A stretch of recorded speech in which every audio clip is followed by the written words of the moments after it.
I think Bondi has made some missteps. She needs to have somebody in her circle that can pull her aside and say, this is not a good idea. And that's the problem, is that they're saying stuff, but the wrong messages are getting across. And so maybe they shouldn't be talking if you can't convey the right messages.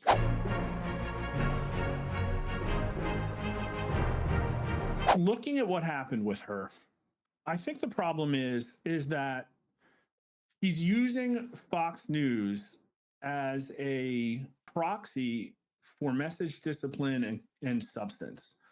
And it's like, oh, I can convince myself I'm being transparent by going on and talking all the time. Well, a lot of it matters what you are saying. And so that first time in February or March with the binders, I think everybody was like, oh, yeah, that was stupid. But the actual substance of it was, okay, it was a bait and switch for influencers. But the crux and the core of what I think has just been communicated is that something that voters expected was just taken off the table. And that was not met with the right level of sophistication and message delivery, I guess, is the problem. And that's the problem, is that they're saying stuff, but the wrong messages are getting across. And so maybe they shouldn't be talking if you can't convey the right messages. Because Donald Trump was getting all kinds of good messages across in the beginning of the term, and he didn't have to go on Fox News. He'd just put, he'd have an executive order signing session. He'd put a press release out. He even tweets something. But the point is that the substance matches expectations. And this, they're just shooting all over the place.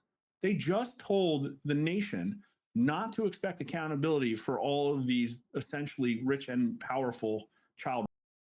And that's big, that's way bigger than what Pam Bondi did in February and March. That's my take. I guess we're getting on the Epstein topic, but I don't. Well, if we're going to go into the Epstein thing, we have to remember a lot of these promises that were made prior to Cash and Bongino and Pam getting into the positions. You remember the back and forth, the antagonistic stuff, even during the hearings. Kash Patel was very, and I was okay with that. I like to see some pushback instead of just sitting there. I like calling out our elected representatives when they're doing the things they're doing, putting on that theater. But once you got into the position, you've got to be professional with it. Trump is really good about being professional. You hardly ever, unless he's on a golf course, see him out of a suit. And if he holds a press conference, he answers questions and he'll stay there till it's done. I think that would be best served for them. I think it puts Trump in a difficult situation right now. I think Bondi has made some missteps. She needs to have somebody in her circle that can pull her aside and say, this is not a good idea. This is something you don't need to do. One of the things I think that Cash and Dan have started to embrace is listening to people that have far more experience, far more demonstrated successful experience in the area that he's in with the FBI, than going out and saying, I'm in charge now and I can just do what I want. I think that they're starting to listen. I don't know if there's anybody like that in Pam's circle. With Trump, I think it puts him in a difficult position because I don't think she's done anything that she should be fired for or let go. But if he did, who's going to be the attorney general? You're going to put Matt Gaetz back up there? Can you imagine that show in the Senate trying to confirm Matt Gaetz right now as the next attorney general? You're going to give a win to the Democrats if you pull her off. So I think there's got to be a way to get some mentors and advisors in her circle. I would keep her off of Fox News. I would keep her off of the radio. Yeah. What would Dan Bongino confirmation for director of FBI look like right now? It would look a lot different than prior to him having experience as the deputy director. I think he's embraced it pretty well. He's pretty disciplined and on message. He sticks to the facts. I know there's some things that are going on out there in media and on X right now that he probably sees and wants to put his fist through a wall because of what somebody is saying or somebody's alleging or something. But you don't see him rage tweeting out there. And he could have, people that follow him or whoever's managing. I don't know if he's actually tweeting from his old Dan Bongino account. That may be his wife or somebody like that. I think he's been pretty disciplined. I think he can handle it. I've seen him testify before Congress before. He's very experienced at it. It'll be a little bit antagonistic, but I think it would go well for him. They weren't my choices in the beginning as Yeah. director and deputy director. And the people in my circle, some of them that you know, they weren't their choices either. But once they got in, we're going to do what we can to help them out and move them forward. I don't have any connection to Pam Bondi, but what I saw from her actions there, stop making it worse. If you want to talk from this point on, get behind a podium. What I would suggest to her is not speaking from that table that she did with Trump. And I understand Trump's frustrations. He's got a lot of wins right now, and they're wanting to ask him about a guy that's been dead for a while, and the underage girls. You know, I don't think there's any allegations that there were little kids. There were underage girls, what, 15, 16, 17 years old. And that's not to discount that's Yeah. wrong. I put people in jail and prison for doing those things. The way I would have addressed it is I'm taking a look at the files. We're going to look at the evidence that's there. Some of this evidence, because it may be CSAM material, child sexual abuse material, we can't show you. We also have to coordinate with victim witness coordinators and who the victims are. There's also lawsuits. I think some of those victims are actually suing the DOJ and the government, and Pam Bondi has to represent the government in those suits. So there's going to be some limitations there. You also don't want to just release the list for public curiosity. I was listening to Scott Adams, and there was another person that somebody forwarded me their analysis of it that I thought was really good. What do you do if you did absolutely nothing wrong? Let's say Mark Mitchell's name shows up on the flight logs going to Epstein Island, and you did absolutely nothing wrong. There's no pictures. There's nothing. You went down there and you and your wife hung out on the beach and drank margaritas and then came back, but you didn't engage in any of the nefarious after hours activities that he had. So releasing that list just because you're on it, making your name known, now the public's going to attack you. Other thing, and you know this from working around some of these media people, and some of them I respect, some of them I don't respect. If you release the name of any one of those victims that's in a photo, how quickly are there going to be news crews at that person's house locating, pulling them out, and maybe they don't want to be exposed. It's a mess right now. I think the best thing to do is to start doing it the right way immediately. If I was sitting here with Pam Bondi, I would say from this point on, don't go on Fox News. Speak from the podium. If they want to ask you about something that you spoke about from the podium, they can ask you at the press conference. Maybe you could do a follow-up later on some of the news shows making the rounds. I think that would be the best way. Start behaving professionally now. She's not behaving professionally. It's costing her. Eventually, right now, I don't see Trump removing her. But if she keeps going down this route, at some point he's going to say, "I don't have a choice. I got to do this." And next thing you know, Judge Janine is going to be your acting attorney general. Yeah, I'm not 100% list guy, and in my opinion, the list has been used as a framing tool by the press. And I think the fact that people want the list and they want this stuff released is because they don't trust the government to hold itself accountable. But I think if you came out and said, well, we're going to investigate these people, we're going to hold them accountable, we're going to look into the probably copious amount of evidence that exists or could be found.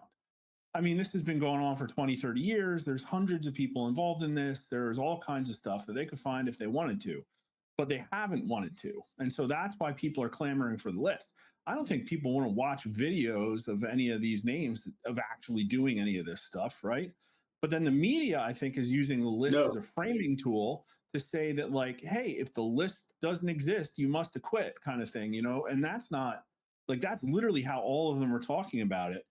And so this is what it gets me about Pam. And it's like, I get it. She hasn't done anything fireable, but this is like month 4 of the job and one of the most important roles in the world, not time for on the job training. And when you have 90% of Twitter, like, calling her out for things that she's doing wrong, it's probably time to make a change. I don't know.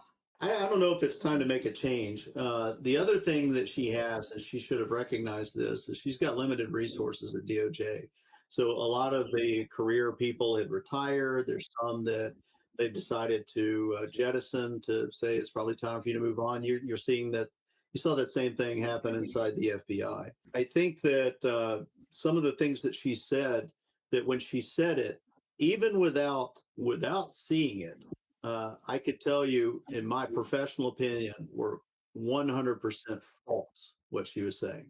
When she said, I've got these stacks of videos and I've got the list and I've got the case files on my desk, absolutely false. There's just no way that she does that. This is not 1955 where FBI case files are these stacks of paper that you put on there. You've got photographs and you've got whatever types of media sitting on the desk. It's all electronic. So when she said, I don't think they're giving me all the information, I want to see the entire case file. She's had access to that since day one. She could have just walked over to the J. Edgar Hoover building, sat behind Cash's desk, and had the IT person walk her through opening up the electronic case file. There's nothing in that file that's restricted from the FBI director, nothing hidden, none of that. What happens is twofold. When you overpromise and underdeliver, people are going to hold you accountable for it. The other thing is if you go quiet and you don't get out any information, if there's an information vacuum, something's going to fill it. And man, I see a lot of stuff on Twitter that people are filling it with. Yeah. I mean, it's a reality. It could be a really great tool, and Trump uses it well. It's kind of a bummer that his administration hasn't fully learned this art of war. But again, like, the reason this is a problem is because his polling right now is the worst it's been since the stock market tanked 15%. Now, I don't think it can all be blamed on Bondi. I think some of it has to do with Israel. I think some of it has to do with the big, beautiful bill not being that great. I think some of it has to do with news that the Republican Party is playing footsie with amnesty. But the fact remains is that for whatever reason, his polling is as bad as it was when the stock market imploded. That's a problem.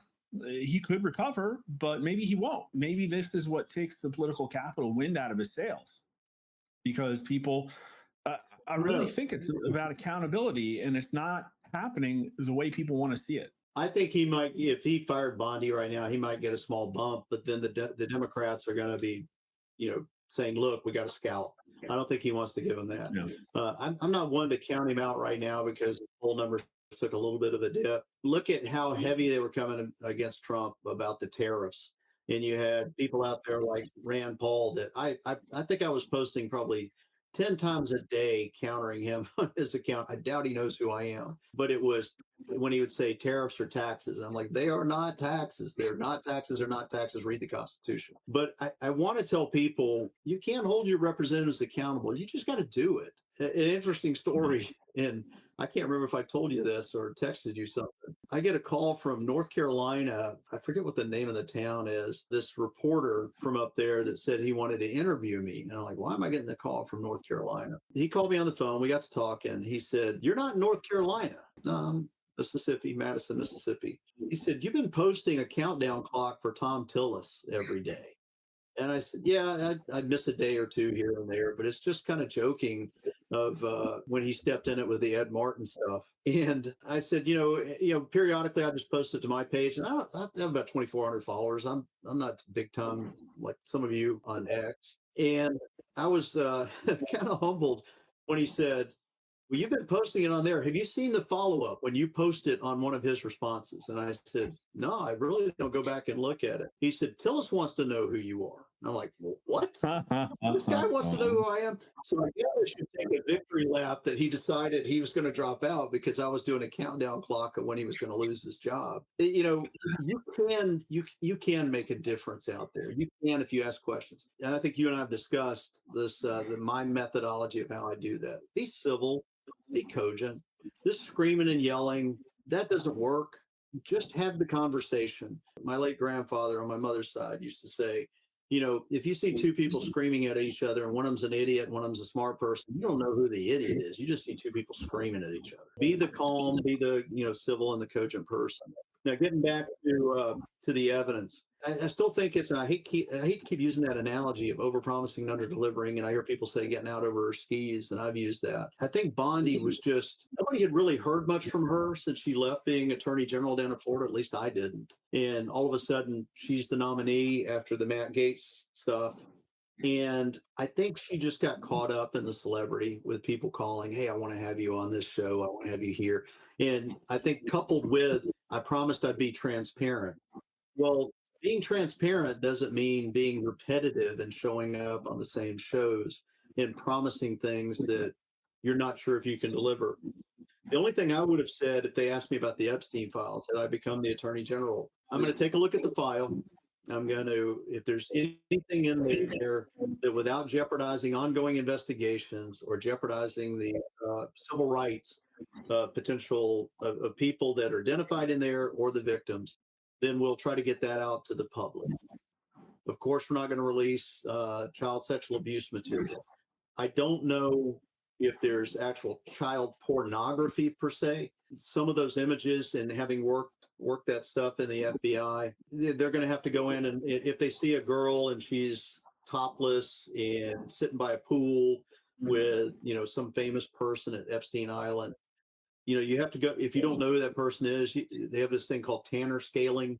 So you're going to go in and do Tanner scale analysis to determine what the age range of this person is. I think there's a lot of that going on. The other thing, and I would caution the public to do, and I would caution some of these big accounts that are looking to sensationalize off of this and monetize off of it, and coming out and telling us all of these things that they say they know, and these leaks and things coming from the case. We in the especially with the FBI, I'll say 15 plus years of malfeasance that needs to be addressed. Cash and Dan have been there for 5 months. You want them to clean that entire mess up in 5 months, plus address real world threats that we have going on. And that's where Dan was honest with people. Yeah. I get briefed on the things that are at level 10 out of 10, 9 and below, those are getting handled elsewhere. I also will remind people, after Dan saw the file and looked through it, now there's pre-FBI Dan and there's FBI Dan.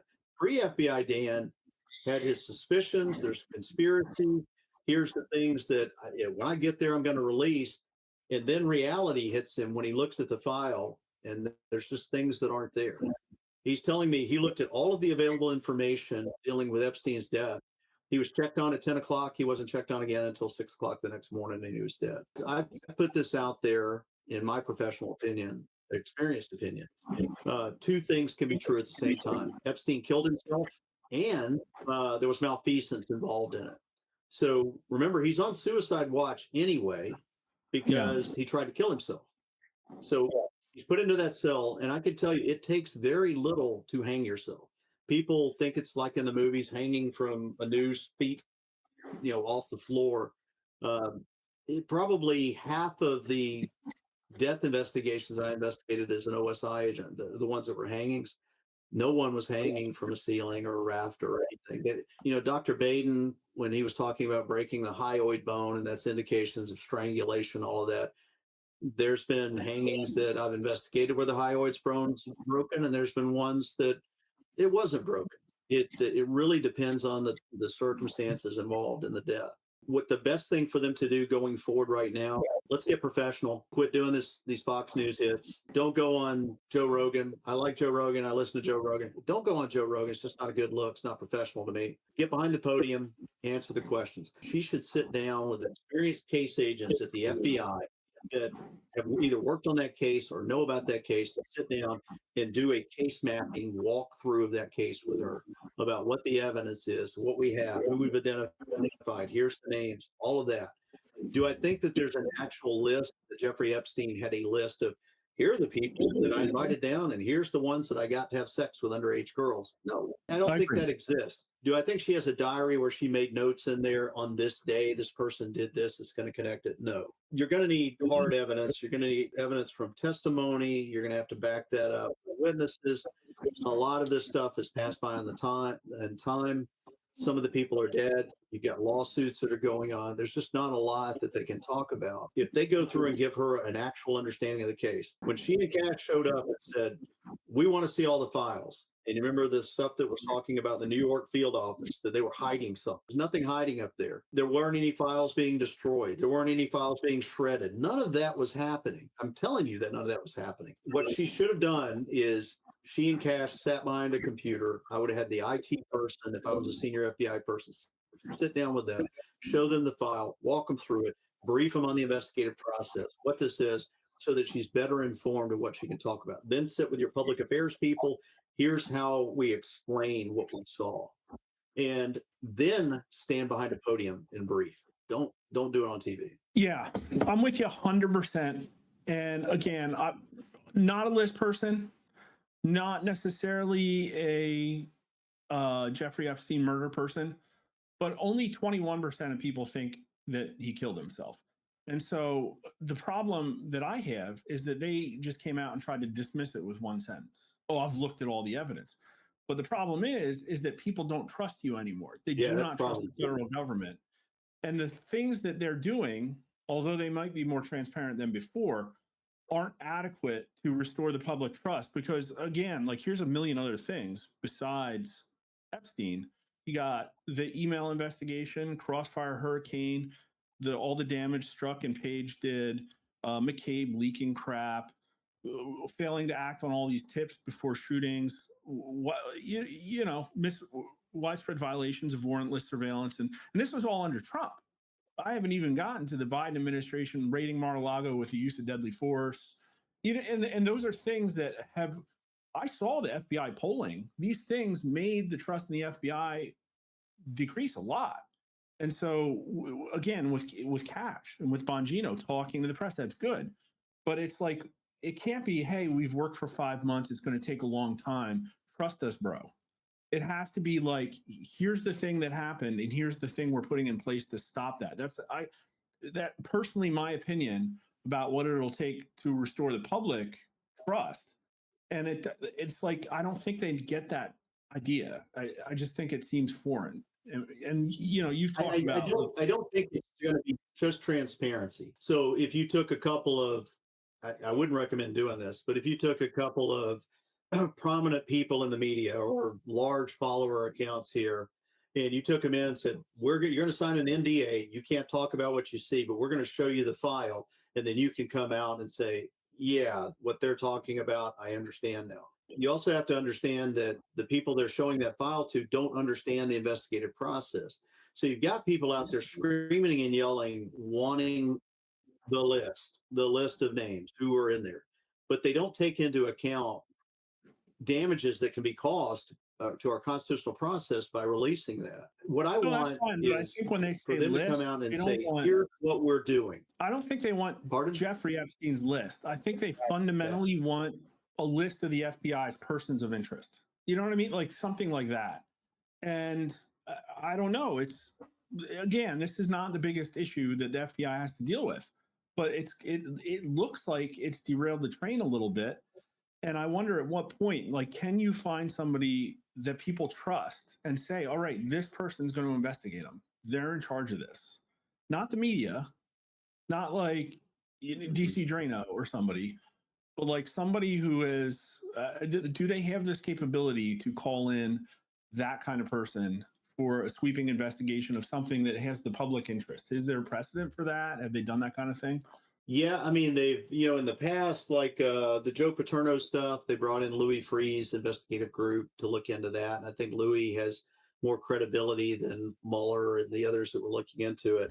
One of the things that I've recommended to them is taking a panel of senior agents, some people that have demonstrated investigative experience, that have good reputations of being great investigators inside the FBI. Even as large as Washington field office was when I got there, and we were on, I guess, almost 800 agents, there was about 3 that I could say off the top of my head, these are the people I would want on that case. If they were investigating me and hopefully they prove my innocence, I would want them on the case because they've got a great reputation. They're good at investigations. I think they would be well served with that. My concern would be if they went back and pulled in former FBI executives that have kind of been out of the field for a long time.